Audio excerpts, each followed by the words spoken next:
good morning, welcome, top of the day. I hope that you find yourself living the very, very best Wednesday morning of your life. I am, as I mentioned, continuing a conversation all week long into how we can pursue the very, very best year ahead. I am going through, as it turns out, as a part of a challenge called the Gold Getter Challenge, chapters out of this book called Get Out of Your Own Way, where today we are breaking down chapter 19 of this book.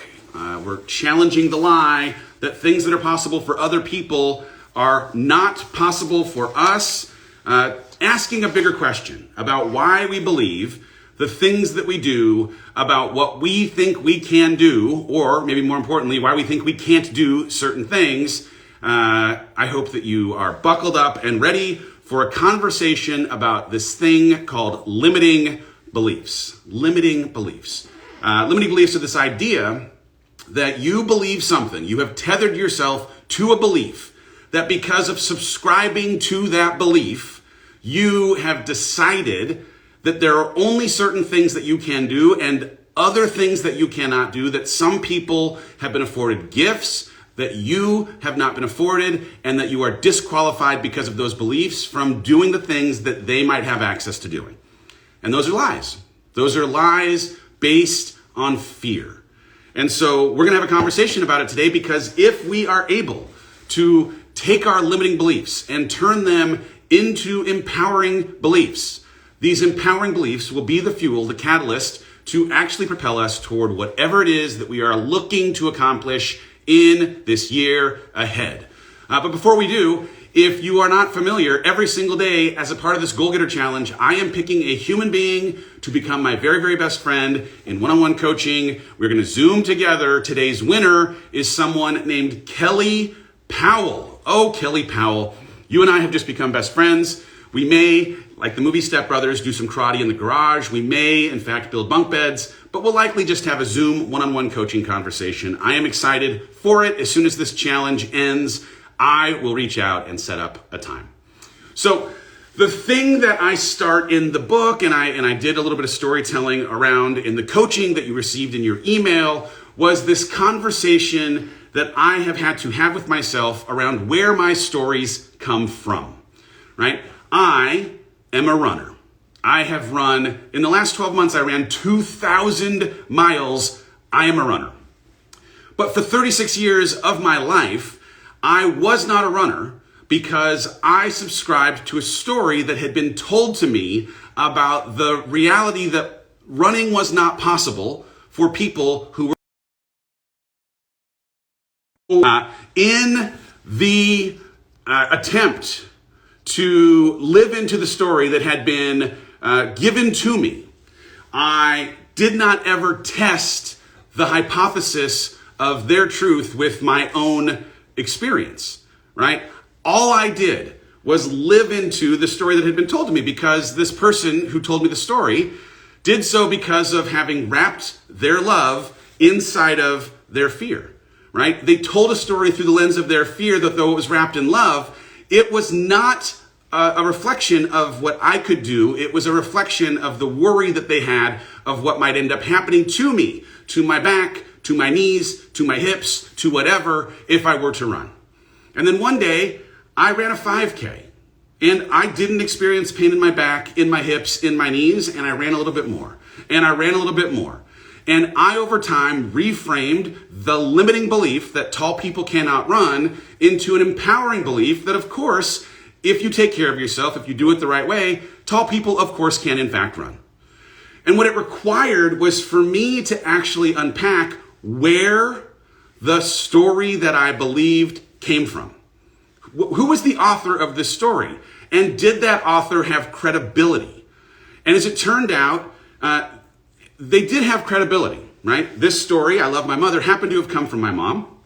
She was worried about what it might mean for me to damage parts of my body as a tall person who was running. So guess what? I had to have this conversation. Does she have credibility? Yep, she sure has credibility. I actually love this woman and trust many of the words that come from her mouth. So then I had to say, does she have credibility on this topic?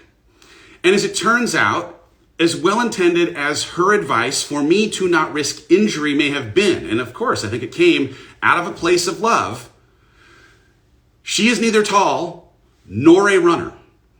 And so in the absence of having height or sneakers, she's disqualified as having an opinion on what I can do as a person who happens to be both tall and interested in running.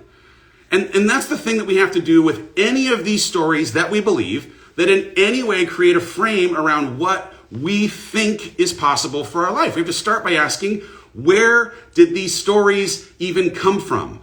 Do the storytellers have credibility? And if they in fact have credibility, because man, many of the stories that you believe came from credible sources, from people that you love or crave love from.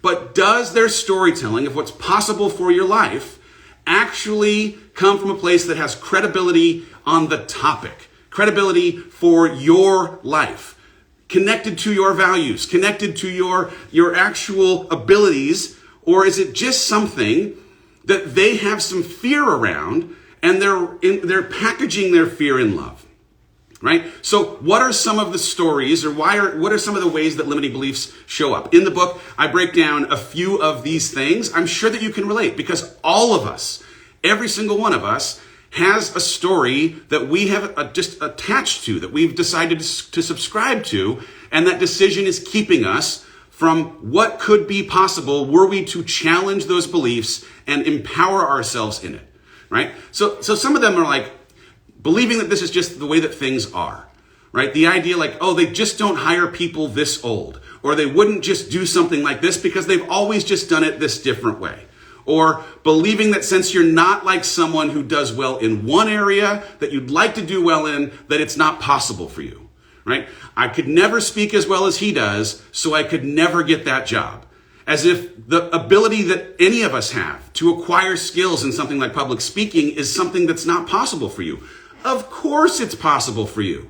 Maybe you identify yourself as a person who has talent in one area that disqualifies you from the possibility of having talent in another area, right? You work inside of human resources, so you don't believe that you could ever be someone who could be good as a salesperson. That's crazy. But those are the stories that have been told to us, sometimes by a human resources person who tells us that our qualifications limit what is possible for us. And we just accept that story as truth, right? Believing that you can't do something that you've never even tried to do. Believing that you can't do something that you've never even tried to do, right? I ended up running a marathon. But the marathon run for me was something that I could have never imagined if I hadn't actually started to run in the first place, right? And so you have to find a way to try new things that will actually afford you the ability to reframe what you can do, how you can do it, in a way that actually reframes the entire thing, turns the limiting belief into an empowering belief, right? And then finally, taking the principles from your childhood or the society that you grew up in and automatically assuming that because that is the way that you were told life worked, that is the way that life is, that's the way life has to be for you. And so the question ends up being, what are those societal frames inside of which you ended up growing up inside of that you have to ask, oh, are these the things that I still believe? When society says this is what good girls do, when society says this is what good men do, this is how it is to be a good husband or wife, this is what it means to be a good parent, what are the things that you are actually deciding to still have as a part of your life? Because if you have a belief that comes out of something that society said you needed to believe, then you will actually just live into that life as opposed to challenging it. I put up this quote from Steve Jobs today, and I thought it was such a great quote because it's all about fear. And the fear is usually about being trapped inside of the stories that other people have told, right? Your time is limited. So don't waste it living someone else's life. Don't be trapped by dogma, which is living with the results of other people's thinking. Don't let the noise of other people's opinions drown out your inner voice. And most important, have the courage to follow your heart and intuition, right? somehow your intuition already knows who you want to become, and everything else ends up being secondary, right? So the sooner that you're able to challenge the dogmatic thinking that has governed the way that you're showing up in life, the faster you're going to be able to actually ask, what are the truths of my stories? What are the things that are actually a product of testing the hypotheses of my truth rather than taking the truth that was handed to me from somebody else, right? If there's a way for you to challenge these truths, you can turn these truths into empowering beliefs that set you up for something that will afford you access to literally anything that you'd hope for in this year, right? Anything that you'd hope for in this year. One of the things that I had to do, right? I've just come through this really interesting season where I was challenged by a bunch of my own limiting beliefs, my own fears of how I might be able to handle the hardest season of my life. And I had the blessing, I had just the massive blessing of actually ended up listening to Rachel's podcast where she interviewed Liz Gilbert within the same week of having this conversation around our divorce. And man, inside of this conversation, she gave this fantastic piece of advice, Liz Gilbert did, which was to write a letter to your fear. Write a letter to your fear so that you can bring those fears, those insecurities out and actually see them on a piece of paper so that you can question which of these fears are real and which of these fears are imagined, right? So I took out a piece of paper. I wrote down 46 fears. I mean, I'm a pretty great human being. Thank you very much. But I'll tell you what, I also have a lot of fear in this transition over the course of this last 9 months of my life. And so I wrote them out, right? I wrote out, Dear Dave, I am your fear. And I want to tell you that I am afraid of what shedding my identity as a husband is going to mean. I am afraid of being alone and growing old alone. I am afraid of starting over and getting it wrong. I am afraid of actually being able to truly love myself because of the way I feel in this confusing time. I am afraid of showing my true self to others for fear of being rejected. I am afraid that I'll let my kids down in this. I am afraid that I'll let myself down as I try to become out of these ashes. I am afraid of an empty house when my kids aren't here. I am afraid, right? I wrote down all these fears. One, I just want to normalize that having fears makes you human. Doesn't make you bad, weak, or anything. It just makes you normal, right? But being able to actually see these fears that I'd written down allowed me to have a question and answer session around why I believed these fears to be true. What it was about this situation that I felt myself inside of that was triggering the things that I was feeling, so that in pulling them up into the light, I might actually be afforded an opportunity to understand why they presented themselves and what I might need to do to reframe those fears into empowering beliefs about why I am perfectly capable of handling every single thing that this is going to throw my way, right? So I had to sit with my fear. And I want to encourage you that you're going to need to sit with your fear as well. Because when you're able to, now you get to dive in and actually understand, why do I believe this? Right? Deliberately do the work to understand why you believe what you believe. Whether it's fear-based, whether it's storytelling-based, whether it's societal norms-based, if some structure, if some story, if someone you love or crave love from is putting on you a frame that you are living inside of that is caging you, keeping you from being able to become who you'd like to be, you need to understand why you believe what you believe. The next thing you need to do, second step, you need to separate what you believe, the things that you believe in. You need to separate two columns. Things you want to continue to believe and things that you want to drop. Right? Some of my fears they were good fears. I want to be clear, not every single fear was false evidence appearing real. Some of those fears were good fears. And those good fears were directing me to where I could create a plan. That in creating a plan would help me confidently walk into this new season, yes, afraid, but prepared. But so many of the fears did not serve me. They were complete lies. And in putting that column of what I'm now no longer going to believe on a piece of paper, I was free. I was able to immediately release the feelings of those fears and the stories that I was believing in a way that allowed me to be free from them, liberated, walk into this next part of my life. It has been the best, even though it's also been the hardest. And then the third step is to actively make changes to what you believe in the areas that hold you back, right? This idea of turning your limiting beliefs into your empowering beliefs, positioning why you believe you are perfectly qualified in the situation that you have in your life, with the skills that you have, in the environment you're working inside of, to absolutely 100% achieve the things that you'd hope for because of who you are and not any other reason, right? So part of what you're going to need to do is really get comfortable with the discomfort of addressing why it is we feel held back by the things that end up limiting us and bring them into the light. I saw something recently. I thought it was such a great graphic, a description of the comfort zone.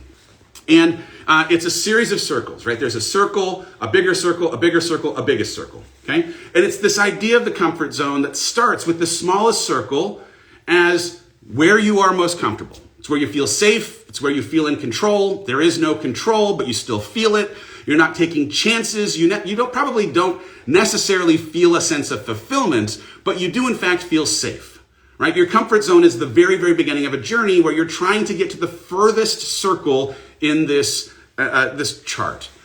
The next circle is the fear zone. So just beyond your comfort zone is the fear zone.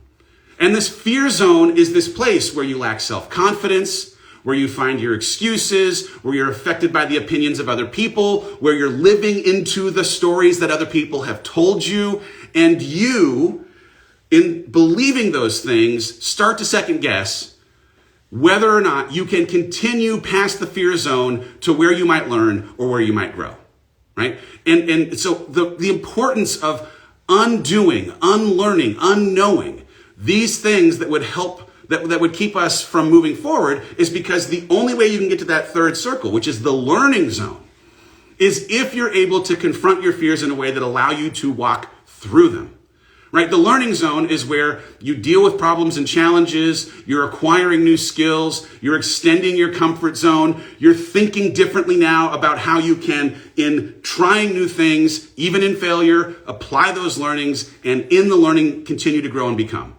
And the last circle, the widest circle, the one that you're shooting for, that all of us would like to in this community reach, is the growth zone.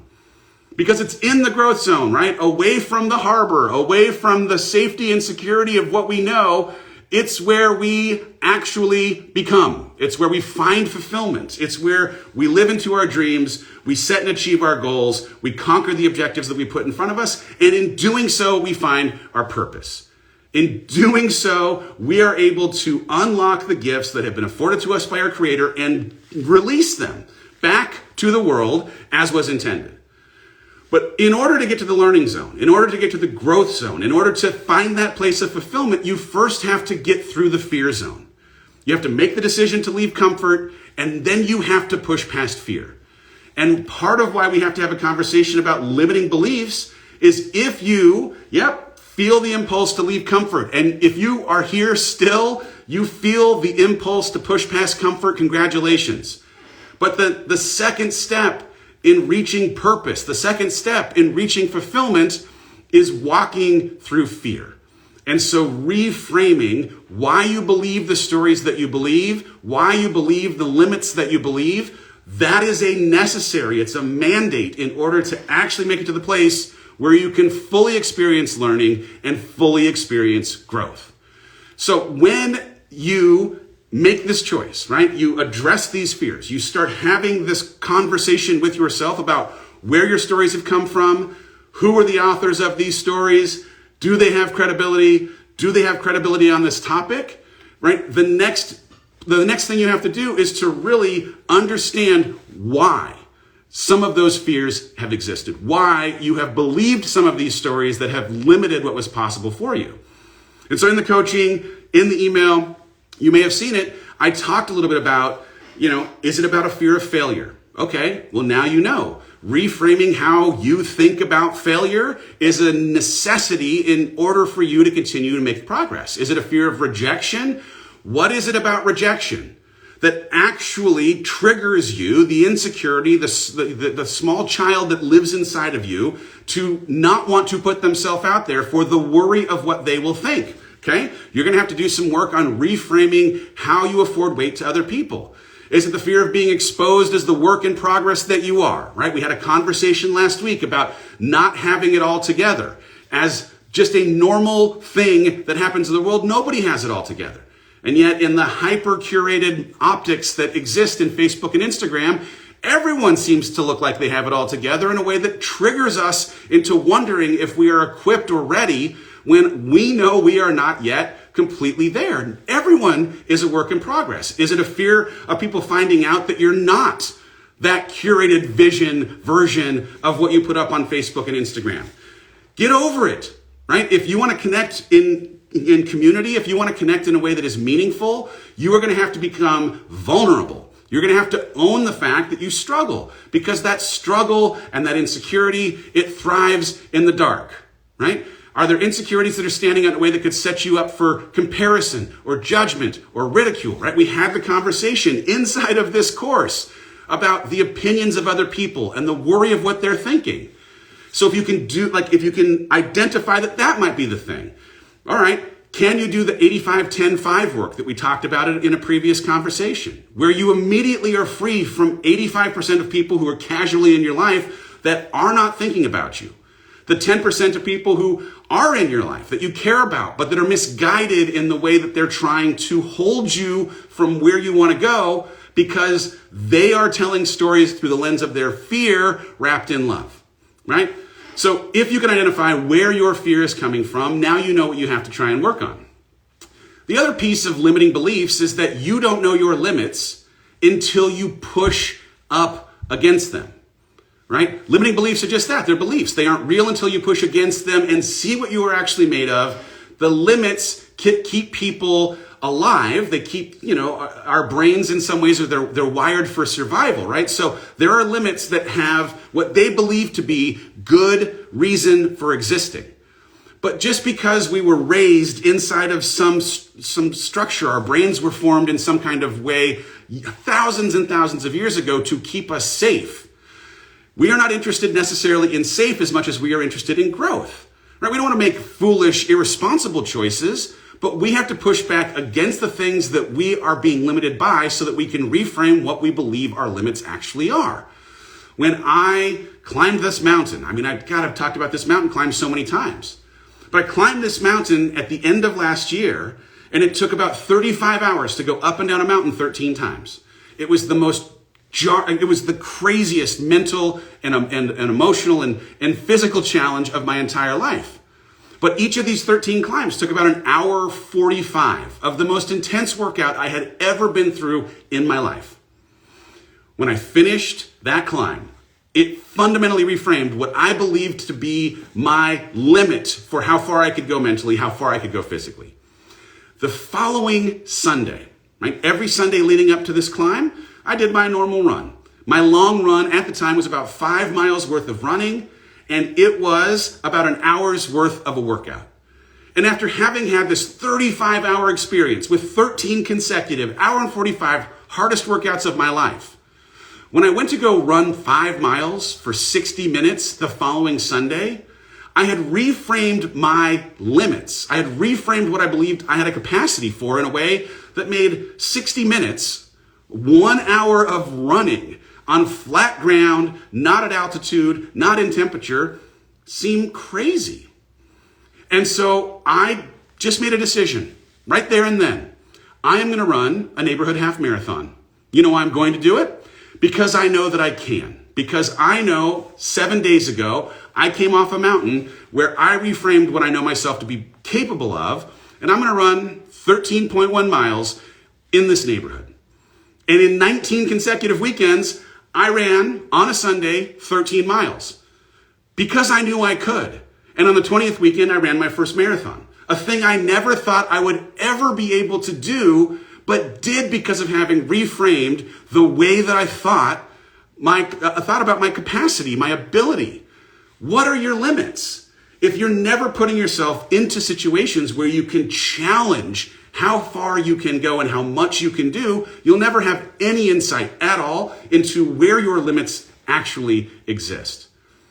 And then the last piece ends up just being this conversation around, once you've identified what stories you're believing that currently hold you back, how can you do the work of flipping that narrative into something that empowers you to believe that you are perfectly qualified to do the work that you are interested in the year ahead, not in spite of, but because of the very things that you currently have some insecurity for.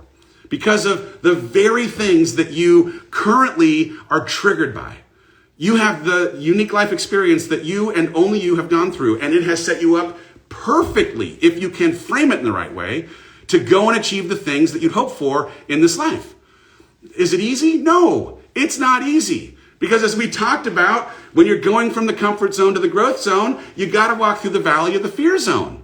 And you got to, in that fear zone, find a way to turn a lack of self-confidence into confidence. You've got to find a way to turn those excuses into the motivation that you need on the days that you don't have it. You have to find a way to take the opinions of other people and fundamentally disregard them so that you can actually go and do. Right? If you can make it through the valley of fear, you get to learning, you get to growth. You have to find a way. And it's not an easy thing. I don't want to make it sound like it's necessarily an easy thing.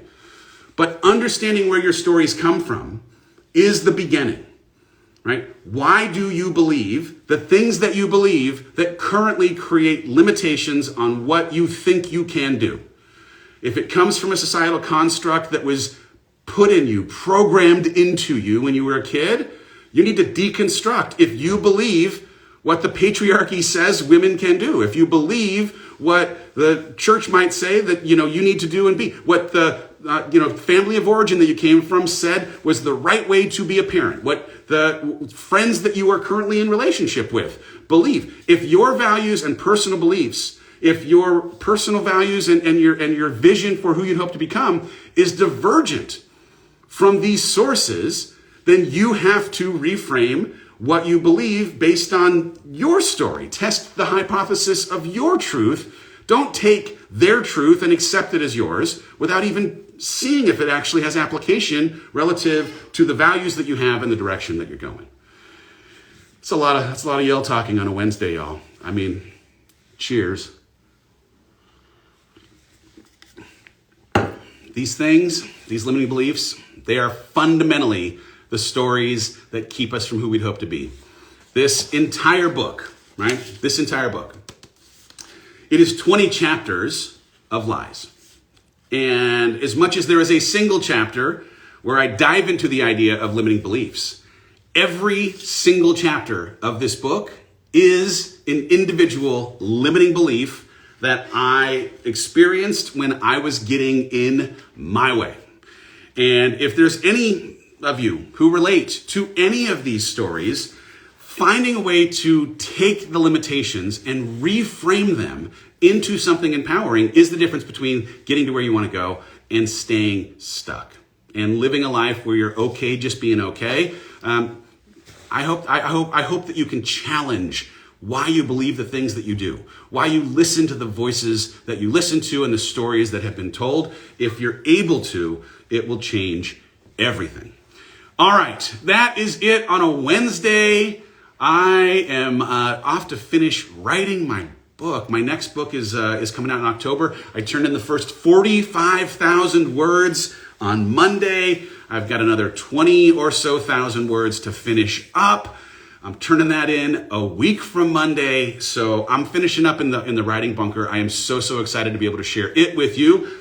We're going to do more of these kinds of things. In fact, we'll do more of this tomorrow. So join me again tomorrow at 9 a.m. Central. And between now and then, start asking questions about why you believe the things that you believe. Between now and then, I will see you. I hope you have a fantastic